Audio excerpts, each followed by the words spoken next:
When Mexico sends its people, they're not sending their best. They're bringing drugs, they're bringing crime, they're rapists, and some, I assume, are good people. Our inner cities, African Americans, Hispanics, are living in hell because it's so dangerous. You walk down the street, you get shot. But you also had people that were very fine people on both sides. It has always been at the heart of candidate Trump's pitch to voters and President Trump's, and it's been an undercurrent of his entire presidency. As our friend Joy Reid writes in her new book titled The Man Who Sold America, race was the secret to unlocking the outcome of the 2016 election. She writes this, quote, Trump seemed to normalize the public display of thuggery and open racism by white Americans who felt empowered to assert themselves as the arbiters of cultural legitimacy in his name.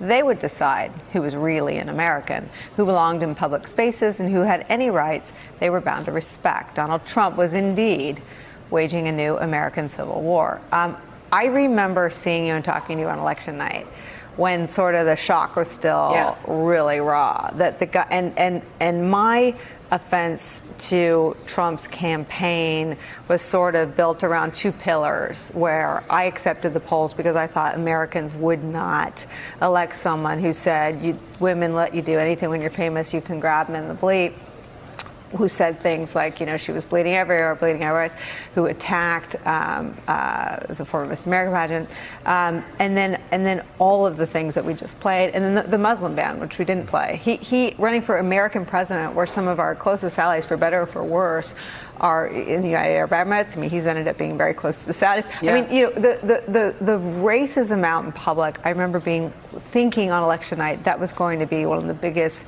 finger in the socket things for our country, and it has been. And you write the best book that's been written to date about that. Thank you. That's very kind. And you know who else used to agree with that? Lindsey Graham.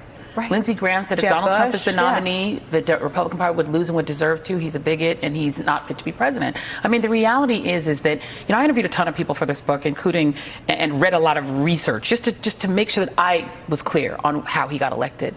And there is no data to support the idea that Donald Trump was elected because of economic anxiety. What really elected him was racialized anxiety, so that if your economic situation isn't as good as your parents, you blame it on Mexicans, right? So that you don't locate it where it actually came from, which is a changing economy, the fact that coal is dead, the fact that multinational corporations would rather employ cheap labor overseas. Like, you don't process that, you process it's Mexicans, and that's simple.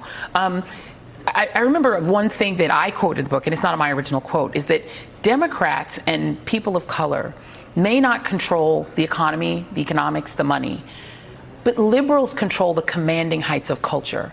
And for a lot of white Americans, the idea that they don't control the culture, that the culture doesn't revolve around anymore, that they're not the focus of the Democratic Party's attention, that they're now looking at these brown immigrants. They care more about them than me.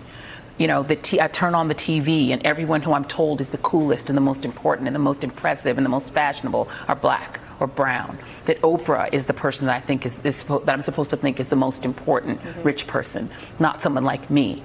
Donald Trump is your, racist Uncle Jerry that's sitting around screaming about Japan and China ruining America and Mexicans being, moving into the neighborhood and making it dirty and trashy. That's who he is. And so he can live in a gold palace all he wants. He's them. And this Archie Bunker parallel has been drawn, although I think Archie Bunker was a lot warmer. He had a heart. More lovely. And family that cared about him. I think if you see but he was also Trump, from Queens. He's from the same place as Trump. That's true. But if you see Trump in public, I think he's much more isolated than Archie Bunker. We can have this debate another time. I want to stay on the book. This point about culture, though, I was flipping around. I came across Fox, and the segment was about telling Hollywood, we don't need your stinking movies, and we don't, it's like, really? There was so much news. It was like a week with a foreign trip right. and a fake tariff war and kind of stuff that I would think Republicans used to care about. What is the sort of undercurrent of that culture war? Because we don't really talk about that all the time. Yeah. But there is a raging hot culture war going on. 100%. And Donald Trump channels it. Look, Donald Trump both resents Hollywood. Remember, when he got married the third time to Melania, his current wife, he wanted every celebrity to be there. Anna Wintour was there. A lot of political celebrities like your Giuliani's and Chris Christie's were there too. But a lot of stars were there who none of them,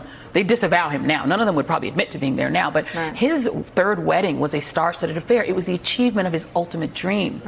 Donald Trump both resents Hollywood and the cultural elite, and he craves them. He wants the New York Times to love him. He wants to be feted in Hollywood. He wants to be, he wants to be able to throw parties like Barack Obama used to do for, the unveiling of a movie in the White House and have stars show up. He can't. And he's so angry. Netflix, and so, baby. Exactly. He can't do it. He thought, and I think in his mind, if the black guy could get all of that by being elected president, well, so should I, and I should, and I deserve it more than him. And I think that he shares his base's resentment that the culture won't come to them, that the culture won't cater to them, that the movies aren't about them, that they're not the heroes in the American story. They want to be the center of attention again. And Donald Trump says, you know what, I'll make you the center of attention. You're the center of my attention. And I don't give a damn about the brown people, and I will hurt them for you. I will let you watch them get hurt. I'll do a Roman Colosseum for you and put little brown kids and abuelas in it so that you can see, and I'll physically demonstrate that I'm your guy, not their guy, and it's not their country. You know what's amazing to me, though, about that analysis is that that's enough for his base. 100%. It is not enough for Donald Trump. No. He wakes up every morning completely off his game, agitated, it would appear, weeping in his Pop-Tarts at a snarky story in the New York Times, at commentary from Joe Scarborough and Mika Brzezinski here on MSNBC, at something that a, soccer star or a basketball player said at him. If he was, so his base, and this is where I think his base is getting screwed. If he was happy with their love, and he has their love, no doubt. 100%. He wouldn't be agitating for everybody else's attention. He'd just be quiet and be happy knowing, I'm for you and you're for me. Kumbaya. Absolutely. He has their worship. He has an almost religious. He doesn't want it. He doesn't want it. What he wants is that if Robert De Niro tomorrow would change his mind and call him, he'd be the happiest man on earth. He wanted and craved Rupert Murdoch's love, but he got Roger Ailes. He couldn't get even Rupert Murdoch to fall down in front of him. What he wants is to be part of the elite circle as he sees it, because growing up, he's the Queens rich guy who looked at the Manhattan rich and said, I want to be with them. And they looked at him like he was garbage. Like, they laughed at Donald Trump. Everybody here knew. I mean, if you talk, I've gone around the country, you talk to really rich people, they laugh at Donald Trump. They know he wasn't a billionaire. They know it was all a joke. And he knows it too. There's a legitimacy crisis inside of him. And there's a bottomless pit of need inside of him. And right now it's just being filled by his base because they worship him. But he really wants the rest of us. He wants what Obama had. And he can never have it. And in his mind, it's because Obama was black. He didn't deserve it. He was the affirmative action president. Just like a lot of his base go, that job I should have gotten, that person got it because they were black. Trump channels them utterly, but he doesn't even love them. He wants us, and he can't have us. Oh, well, that's for sure. That's for sure. Hey there, I'm Chris Hayes from MSNBC. Thanks for watching MSNBC on YouTube. If you want to keep up to date with the videos we're putting out, you can click subscribe just below me, or click over on this list to see lots of other great videos.